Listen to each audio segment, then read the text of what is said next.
জাহান্নামের আগুন থেকে বাঁচার দরকার আছে না নাই? এইভাবে এলোমেলো চলাফেরা, শুক্রবারের নামাজে গিয়ে বাকি সব বাদ দিয়ে নামাজও পড়বো, শুধু খাবো। আরে বাস্তবতা এমন, এখনকার ঘুষখোররা বলে যে শুনেন 3 লাখের নিচে হবে না, আপনাকে বুঝতে পারতেছি না, জোহরের টাইম চলে যাচ্ছে, দিলে দিন না দিলে যায় নামাজ যাই। বড় আশ্চর্য, বড় আশ্চর্য।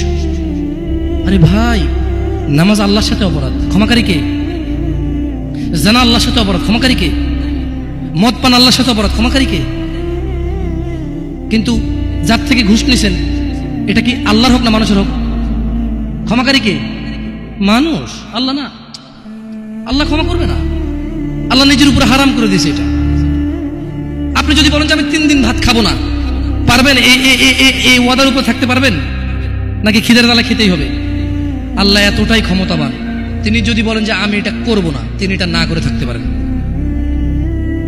অনেকে বলে যে আল্লাহ চাইলে পুরুষেরটাকে মহিলা বানাইতে পারবে। আমরা বলি যে আল্লাহ চাইলে সবই পারবে, কিন্তু আল্লাহ এখানে বলেছে যে আমি চাইবই না এটা। আর আল্লাহ এত ক্ষমতাবান, আমি এটা করব না বলে পৃথিবীর কেউ জোর করে ওনাকে করাইতে পারবে না। আমরা কথা বুঝতে পারছেন? এই জন্য মানুষের হক যে নিচ্ছেন আপনারা, আল্লাহ ক্ষমা করবে না। তো প্রশ্ন, আল্লাহ এত ক্ষমতাবান, আল্লাহ ক্ষমার মালিক না আল্লাহ? আল্লাহ এই ক্ষমতাটা তার বান্দাকে ভালোবেসে দিয়ে দিছে।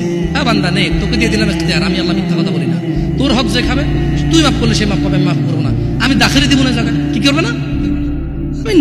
আমি না কি করলাম? লা ইলাহা ইল্লাল্লাহ, সুবহানাহু, তিনি পবিত্র।